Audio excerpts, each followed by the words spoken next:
But I'm limiting my point to one thing. You know, there is a very big constituency in India, represented by people like Mr. Prem Shankar Jha to a very large extent, which thinks that a strong Pakistan and a democratic Pakistan will be better for India to deal with. Yeah. I think India has dealt with all kinds of Pakistan, an army Pakistan, a democratic Pakistan, a political Pakistan, a religious Pakistan, everything. Like they say about Prussia, Pakistan is not a country which has an army, it is an army which has a country. The biggest problem in Pakistan is the army, the ISI and the radicalization of not only the army but also the civil society. Remember one thing, in the last 4 or 5 months, some of the worst things that have happened to India from Pakistani side were from its Prime Minister, from the President of Pakistan, from the Parliament of Pakistan, the political parties of Pakistan, the Foreign Minister of Pakistan, Hina Rabbani Kar, the Home Minister, Interior Minister of Pakistan. It is these people who have derailed India. So it is, I mean, it's not that they are our friends. Hafiz Saeed may not be our friend, but these people have also not been our friends. And then Shankarshan Thakur asked the question, how do we deal with, what do we do with Pakistan? It's very simple. The biggest question that haunts us vis-a-vis Pakistan is the issue of terrorism. Now, our defense minister has again and again on the floor of the house has said that there are more than 67 terror camps all along the Indian border. He has given the exact numbers and obviously he must be having the details. If Pakistan is not able to control terrorism against India, I think India also has every right to take a unilateral step. We can help Pakistan reduce all these terror camps. We don't have to attack Pakistan. We can help Pakistan in finishing these terror camps. Talk to them about that. Why talk to them only about hockey and cricket? Well, if they are listening, I'm not sure if they are listening, and I'm not sure if the basis of the duplicity of Pakistan. I'm listening, all right. No, not to you, not to you, not to you. My question is whether Pakistan will listen, or whether the situation which Mr. Chaudhary Chari today presents is you know, a situation that can only be thought about but not happen. My question to KC is this. KC, tell me, you know, we extend the olive branch to Pakistan, but Zardari goes to the UN General Assembly and makes another provocative comment. There is ceasefire violations increase, and we have these foreign secretary level talks. We've seen the insensitivity of Rehman Malik. You know, the kind of comments he made on the disaster of a trip in December 2012 to India. At the end of the day, there is a constituency. The foreign minister. Yeah, of course, the foreign minister also, and Rehman Malik comparing Babri Masjid demolition with 26/11, later saying, I have not made the remark. I am not sure if all this is happening in isolation, case. Is all this happening in isolation? Is Pakistan simply doing all of this by accident? Look, this no, Mr. Prem Shankar Jha, I am asking Mr. Prem Shankar Jha about this. What is your question to Prem Shankar Jha? Go ahead. Answer? You articulate. I'm saying he said we should be talking to the civil society.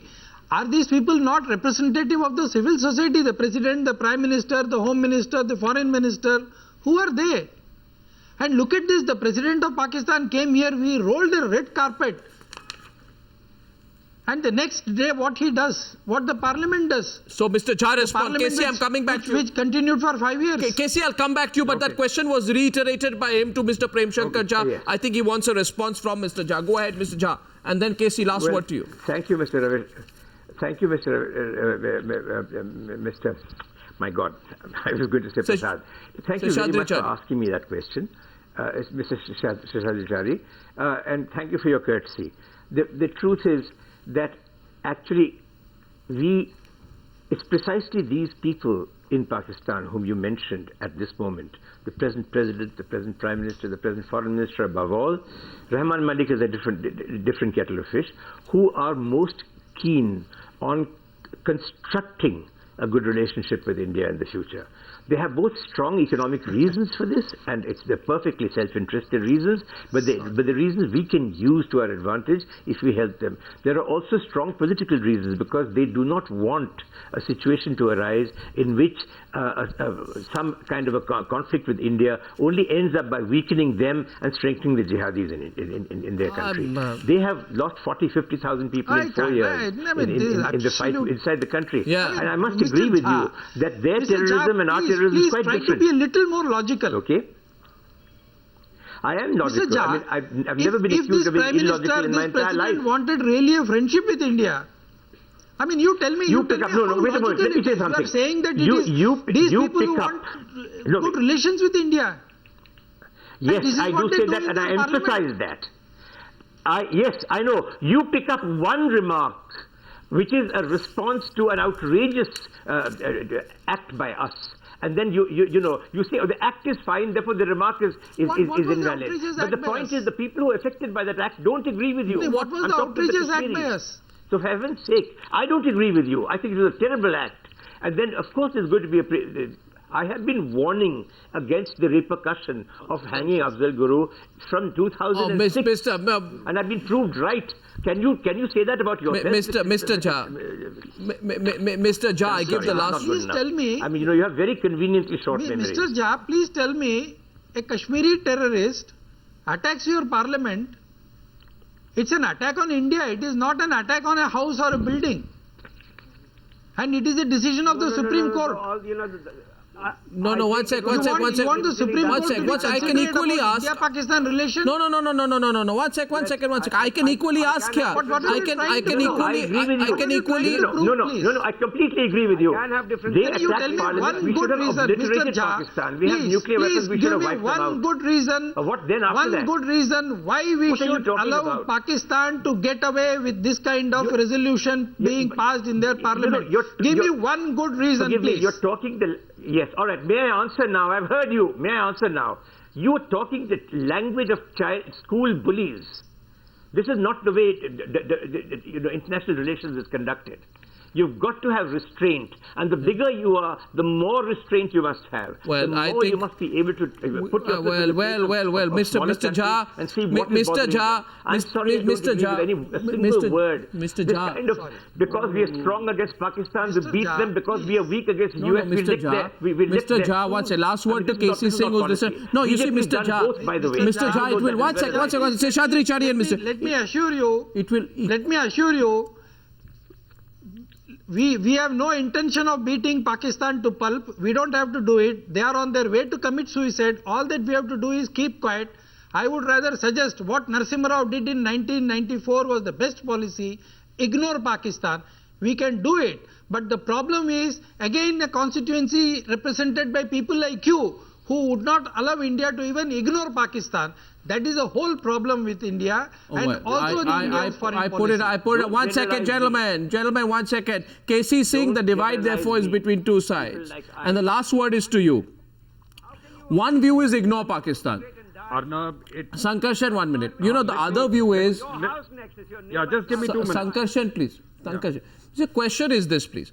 You can ignore Pakistan, but you don't need to indulge Pakistan. When you begin to talk about the problems Pakistan is facing, are you beginning to indulge Pakistan, which no self-respecting country, certainly not India, needs to do? KC, please. Arnab, you don't have to be either hard or soft. You have to be smart. Let me quickly give 2 examples to Mr. Jha and to Mr. Chari. Mr. Jha, 72, Mrs. Gandhi was taken for a ride by Bhutto, quoting the same argument. If I concede that LOC is a permanent settlement between India and Pakistan, democracy will die in Pakistan. Ultimately, he died. But that is how Mrs. Gandhi conceded, and there is anecdotal evidence on this. For Mr. Seshadri Chari, I was present in 99 when Mr. Vajpayee on the lawns of the governor of Lahore said very clearly, he says, when he told his party that he was going to Minar-e-Pakistan, he was told by his advisors the same thing that Mr. Seshadri Chari is saying. You will legitimize Pakistan by going there. And he said, I don't need to legitimize Pakistan. Pakistan is legitimate. This is what the Prime Minister belonging to the BJP said on the lawns in 99.